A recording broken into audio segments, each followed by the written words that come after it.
Equity అంటే ఏంటో తెలుసుకుందాం రండి. ఈక్విటీ యొక్క అర్థం ఏదేని బిజినెస్ యొక్క ఓనర్‌షిప్. ఏదేని కంపెనీ యొక్క షేర్‌ను బై చేస్తున్నామంటే ఆ కంపెనీ యొక్క ఏదేని చిన్న పార్ట్‌ను కొనడం అని అర్థం. మరియు ఇన్వెస్టింగ్ లాంగ్వేజ్‌లో ఈ చిన్న పార్ట్‌నే మనం ఈక్విటీ అంటాం. అనగా మనం ఏదేని కంపెనీ యొక్క షేర్‌ను బై చేస్తున్నామంటే మనం ఆ కంపెనీ యొక్క ఈక్విటీని బై చేస్తున్నట్టు అర్థం. దీనిని ఒక ఎగ్జాంపుల్‌తో అర్థం చేసుకుందాం.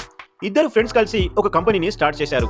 ఇద్దరు చెరో 5 కోట్లు కలుపుకొని 10 కోట్లతో బిజినెస్‌ని స్టార్ట్ చేశారు. కంపెనీ యొక్క లీగల్ రిజిస్ట్రేషన్‌లో కంపెనీని టోటల్ 1 కోటి షేర్స్‌గా విభజించారు. దాంతో పాటు కంపెనీలో ఇద్దరికి సమాన వాటాలో భాగంగా ఒక్కొక్కరికి 50 లక్షల షేర్లు వచ్చాయి. ప్రస్తుతం ఇక్కడ కంపెనీ యొక్క ఓనర్‌షిప్ లేదా ఈక్విటీ కంపెనీ యొక్క ఫౌండర్ దగ్గర ఉంది. దీని టోటల్ వాల్యూ 10 కోట్లు. కంపెనీ యొక్క ఫౌండర్లు ఇద్దరు కాబట్టి ఇద్దరి దగ్గర 50% ఈక్విటీ ఉంది. ఇప్పుడు కంపెనీని గ్రో చేయడానికి 5 కోట్ల రూపాయలు అవసరం ఉంది. దీనికోసం ఇద్దరు ఫౌండర్లు తన దగ్గర 50% షేర్స్ ఉంచుకొని కంపెనీ యొక్క మిగతా 50% ఈక్విటీ అంటే 50 లక్షల షేర్లను ఐపీఓలో సెల్ చేసి పబ్లిక్ నుంచి 5 కోట్ల రూపాయలు సేకరించారు. అనగా తన దగ్గర చెరో 25% షేర్స్ ను ఉంచుకున్నారు. కంపెనీ ఐపీఓలో తన 1 కోటి షేర్లలో 50 లక్షల షేర్స్ ని సెల్ చేసింది.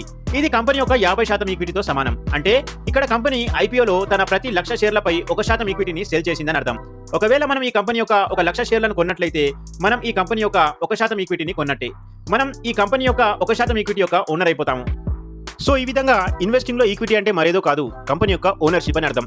కంపెనీలు తన ఈక్విటీని షేర్లలో డివైడ్ చేసి పబ్లిక్ లో సెల్ చేస్తుంది. ఒక ఇన్వెస్టర్ ఒక కంపెనీ యొక్క ఎన్ని షేర్లను కొంటే అతని దగ్గర ఆ కంపెనీ యొక్క అంతే ఎక్కువ ఈక్విటీ ఉంటుంది. ఈ కారణం వల్లనే స్టాక్ మార్కెట్ ను ఈక్విటీ మార్కెట్, స్టాక్ ఇన్వెస్టింగ్ ని ఈక్విటీ ఇన్వెస్టింగ్, స్టాక్ ట్రేడింగ్ ని ఈక్విటీ ట్రేడింగ్ అని అంటారు. మనం ఎప్పుడైతే కంపెనీ యొక్క స్టాక్స్ ను కొంటామో మనం ఆ కంపెనీ యొక్క ఈక్విటీని బై చేస్తున్నామని గుర్తుంచుకోండి.